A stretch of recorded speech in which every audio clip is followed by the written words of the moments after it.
Power Baby! Liebe Leute, herzlich willkommen zu einem anderen Video. Heute machen wir mal ein Interview, eine kleine Fragerunde zu meiner aktuellen Situation. Rückblick über meine Saison, meine halbe Saison sozusagen. Und der Kevin heute auch dabei, macht Fragen. Genau, hallo zusammen. Ich würde sagen, starten wir, oder? Perfekt. Let's go! Welche Verletzung hast du dir genau zugezogen und wie ist es genau passiert? Also ich habe mir den Mittelfuß gebrochen und das war am Triathlon in Nyon, das habe ich im letzten Video erwähnt. Dort bin ich umgeknickt und 2 Tage später im Training ist er dann gebrochen und so ist es zu dieser Verletzung gekommen.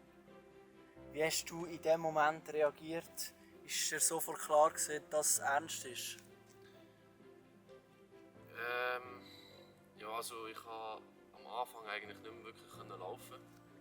Und dann habe ich wirklich gemerkt, okay, es ist ernst, weil ich so Schmerzen hatte und ich habe ein recht gutes Schmerzempfinden. Dann habe ich herausgefunden, dass es nicht mehr gut ist, dann bin ich in Notfall und habe mich eigentlich schon darauf eingestellt, dass etwas gebrochen ist.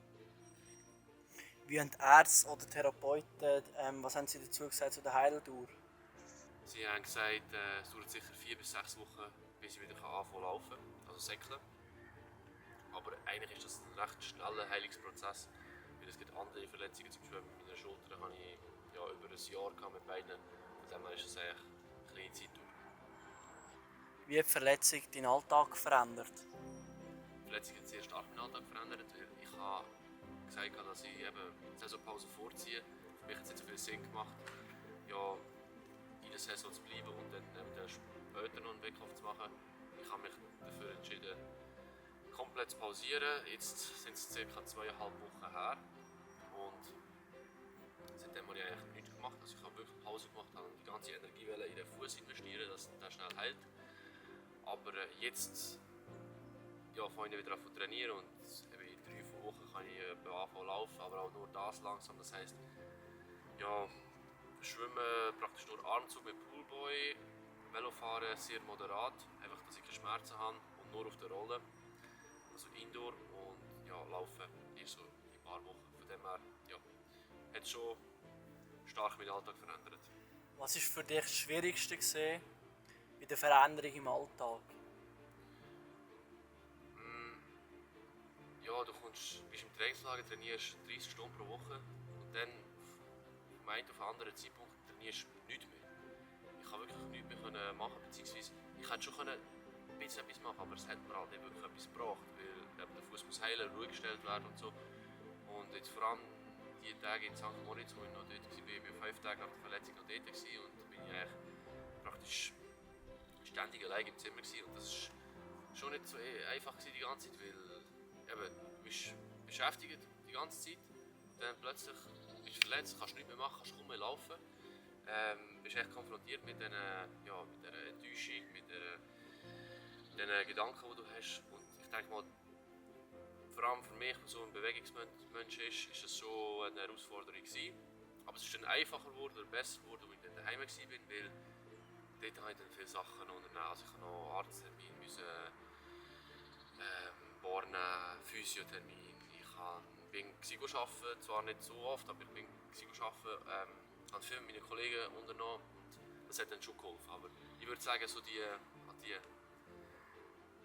Freizeit, die viele Freizeit, das ist schon herausfordernd.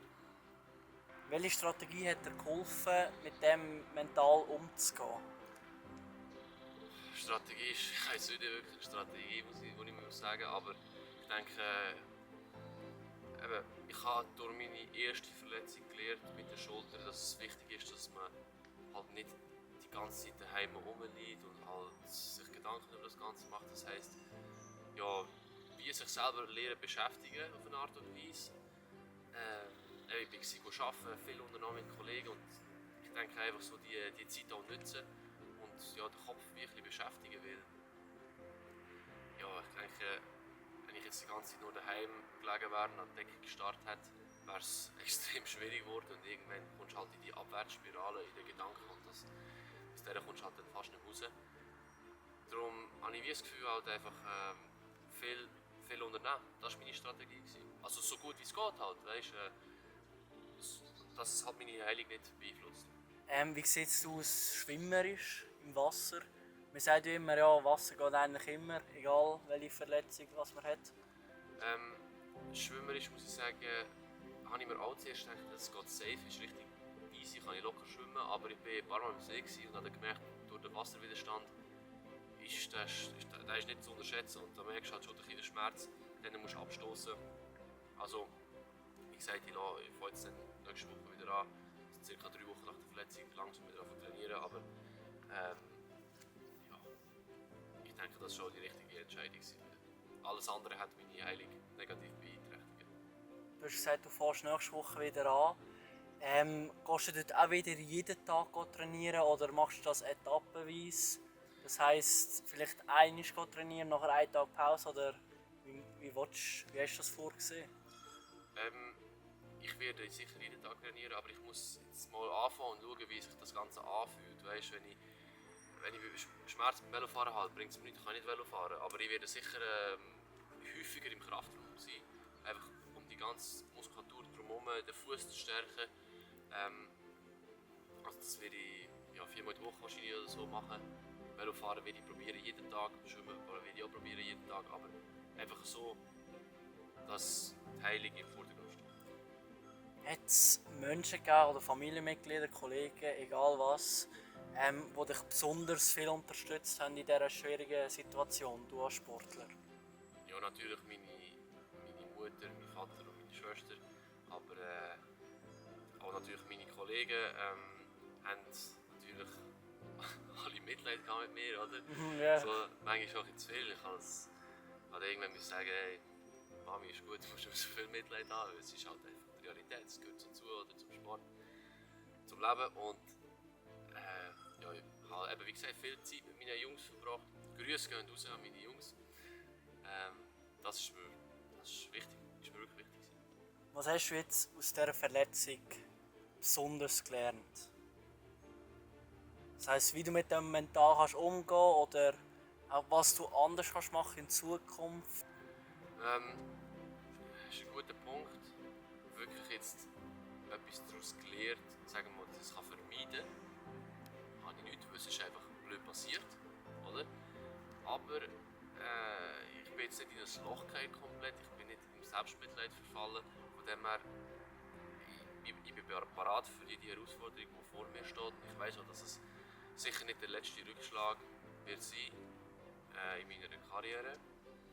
Und aufgrund von dem habe ich mir eigentlich selber wieder mal bestätigt, dass ich einfach im Kopf extrem stark bin und ausgeglichen bin und nicht so schnell aus der Bahn geworfen werde. Ich denke, das ist so ein gutes Learning, für mich persönlich. Und was sind jetzt so deine kurzfristigen Ziele, die du eigentlich erreichen mit deinem Fuß? Sozusagen. Klar, wenn es verheilt ist, meine ich. Ja, also eben zuerst mal, dass ich wieder laufen kann. Ich gehe immer noch an den Krücken. Das ist mal das erste Ziel. Das zweite Ziel ist, dass ich Schwimmen, Velofahren und Krafttraining gut machen kann, ohne dass ich Schmerzen habe. Und das dritte Ziel ist, dass ich Schritt für Schritt meine Laufform wieder steigern kann. Eigentlich das, nicht anders. Und was hast du das Gefühl, wie lange dauert das circa noch? Oder kann man das im jetzigen Moment noch nicht gerade sagen? Also in 3 Wochen, Stand heute. Heute haben wir das ist der 31. Ja. Heute haben wir den 31. August. Stand heute kann ich in 3 Wochen anfangen laufen mit dem Alta-G-Gerät. Das ist einfach so ein Gerät, wo du kannst dein Körpergewicht rausnehmen und dann halt mit weniger Belastung laufen. In 3 Wochen fange ich mit dem an und nach dem kann ich echt nicht sagen, wie lange es dauert. Weil ich habe noch nie so eine Verletzung gehabt, noch nie einen Bruch gehabt. Und es ist mega schwierig einzuschätzen, aber ich schätze so vielleicht ab heute bin ich 8 Wochen ganz normal am Laufen, also normal mit Belastung und intensiven Sachen. Und wie viel Mal gehst du in der Woche zu der Physio? Nur einmal pro Woche, weil Physio bringt mir nicht viel. Das Einzige, was Physio machen kann, ist Lymphdrainage, damit die Schwellung ein bisschen runtergeht. Aber jetzt wirklich spezifische Übungen bekomme ich dann mit dem Krafttrainer von Michel Fink, beste Krafttrainer in der Schweiz. Und vorher haben wir von den kurzfristigen Zielen geredet. Was sind denn so die langfristigen Ziele von dir jetzt? Ja, durch das es halt eben jetzt meine Saison vorbei ist, muss ich mich neu ausrichten, oder? Ich habe mir auch schon ein paar Gedanken gemacht. Jetzt das Ziel von dieser Saison war, in der nationalen Spitze weiter vorzukommen. Das habe ich geschafft. Ich habe mein erstes Rennen gewonnen in Zug. In der National League natürlich sind nicht alle von der nationalen Spitze tätig gewesen, das muss man auch sagen. Aber ich konnte einen Schritt vorwärts machen und das war das Wichtigste für mich. Und internationale Erfahrungen sammeln. Das ist leider ein bisschen zu kurz gekommen. Ich konnte nur ein internationales Rennen machen in Polen dieses Jahr, mein erster Europacup. Und jetzt wären noch mehr Europacups plus Weltcup auf dem Plan gestanden, ja, mehr Erfahrungen zu sammeln, weiter zu kommen dort. Das heisst, für meine Ziele für die nächste Saison sind eigentlich hauptsächlich international weiterkommen, Erfahrungen sammeln, Punkte sammeln und einfach konstant Fortschritt machen. Sagen wir mal in allen 3 Disziplinen. Natürlich ist in allen 3 Disziplinen nicht genau gleich einfach für mich, weil ich vom Schwimmen komme. Das heisst, im Schwimmen würde ich den kleinsten Gap machen. Aber trotzdem verlangt es extrem viel Arbeit, damit ich mein Niveau halten kann und noch ein bisschen besser werden. Auf was bist du in der letzten Saison am meisten stolz? Also resultatmäßig würde ich sagen, aufs Rennen im Zug. Ja, es ist eigentlich ganz klar wirklich eine sehr gute Leistung von mir. Von Anfang bis Schluss komplett durchgezogen dort in der letzten Runde. Es war brutal her, komplett verausgabt. Und ja, meine Stärken voll ausgeschöpft. Also, ich denke, auf das bin ich am meisten stolz.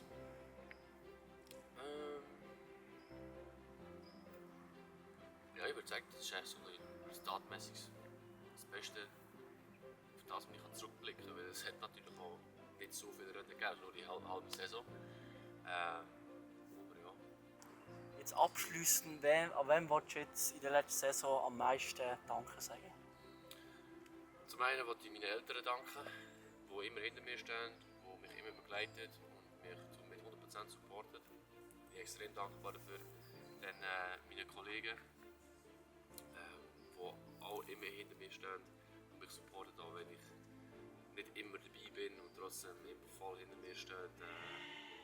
Und wirklich das beste Supporter-Team sind an der SM in Zürich. Dann natürlich noch meine Coaches, Pirmin, Mika und an Michel,